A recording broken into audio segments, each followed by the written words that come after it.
Welcome back here on KWN TV, where your Whitwell Tigers moved on to the second round of the playoffs. They're going to face the Columbia Academy Bulldogs. Second round, Coach. Following up last week's first home win since, over 10 years, Coach? Yeah, it's been a home win, first time since '93, a playoff win, first time since 2004. Find ourselves in a little unfamiliar territory, Brandon. We've been home for over a month now, or right at a month. And this week we're on the road here at beautiful Columbia Academy. You're right, Coach. It kind of feels a little bit weird. Kind of got used to the safe confines of being in Whitwell. Luckily enough, made it here to Columbia Academy safely here on time. You're watching the pregame show and starting lineups brought to you by Whitwell Pizza. Whitwell Pizza, more than just great pizza. Coach, big game, kind of like last week. We win, we move on and play the winner of South Pittsburgh and Fayette. But if we lose, we go home. Yeah, it'd always be nice to get the Pirates again if that's who comes out of that side, with it being a rivalry game. But we got to take care of business tonight. Columbia came down about 3 weeks ago, Brandon, and we're up on us 41-0 before we knew what got on us. And then we had some late scores, made the game look a little closer than it actually was. But we kind of talked off air, but field position was crucial that game, and I think it's going to be that way again tonight. If we give Columbia a short field and a couple good punt returns, our season's going to be over tonight, Brandon. Yeah, you're right, Coach. I think that's going to be one of the bigger Smith Ace Hardware KWN keys to the game. My first one's going to be the turnover battle, Coach. We talked a little bit off air and talked about it on air a couple of times, how we were just a few plays away from that first half against Columbia Academy at home from being 14-7, 14-0, then turnover, punt return, it's 28-0 at the half, and really just kind of went very far downhill from there. So you got to take care of the ball, score when we get the chance to, and just be smart with the plays. Second one, Coach, is going to be, like you said, the field position battle. We Copper Basin, a couple of times we started out in not great field position, Moore County as well, but against a team like Columbia Academy, we need to make sure we don't shoot ourselves in the foot and do the best we can to get the ball close to midfield every time we start a drive. Yeah, penalties are another area, Brandon. We kind of talk about that every week. We did a better job of it last week. Did commit any in the second half, if I believe.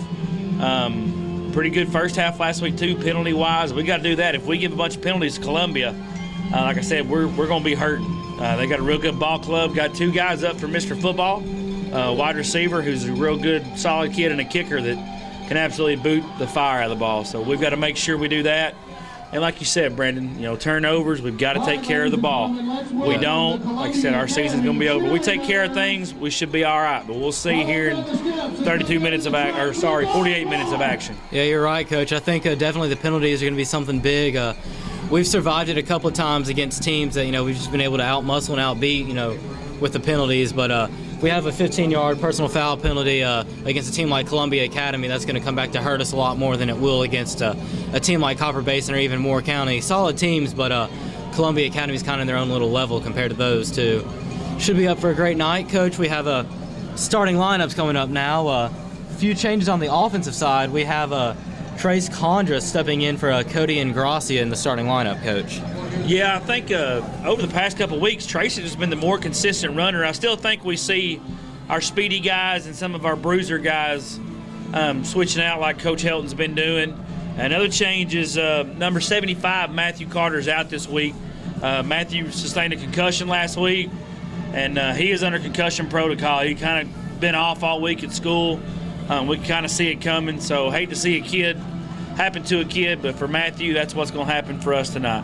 Yeah, you're right, Coach. And another thing to look at offensively, and I think it might be another one of those Smith Ace Hardware KWN keys to the game. Last time we played Columbia Academy, guys like Hudson Petty and Ethan Slatton coming in. Some of the younger guys came in and ran the ball and kind of got more effectively. Now, kind of take it with a grain of salt as tail end of the game. Both teams kind of had their backups in, but I think with the way they've played the last few weeks, we might see them a little bit more offensively tonight, especially if Columbia Academy gets a pretty decent-sized lead and our starters aren't getting it done. You are right, Brandon. And defensively, Coach, from the depth chart that Coach Helton gave us, looks kind of similar, but you said you found out from your sources, you could say, of a few changes, Coach. How about you let us know about those? Yeah, we're going to do a little defensive line shift with the second group. You're going to see a combination of Dylan Burns, Clay Mahone, and Austin Vandergriff with that second group. I don't know when we'll see them, but I know that's coming, kind of a speed lineup. versus our big bruiser lineup. With Matthew Carter being out, kind of had to change things up a little bit. But we'll see. Coaches seem to like that could make a difference and get some backfield pressure. If not, we'll go back to our usual crew. Yeah, you're right, Coach, and I think this is going to be a big game tonight. Of course, we win to go home. That's going to wrap up the pregame show brought to you by Whitwell Pizza. Whitwell Pizza, more than just great pizza. We'll be right back here in just a minute. And then we'll be immediately followed in prayer.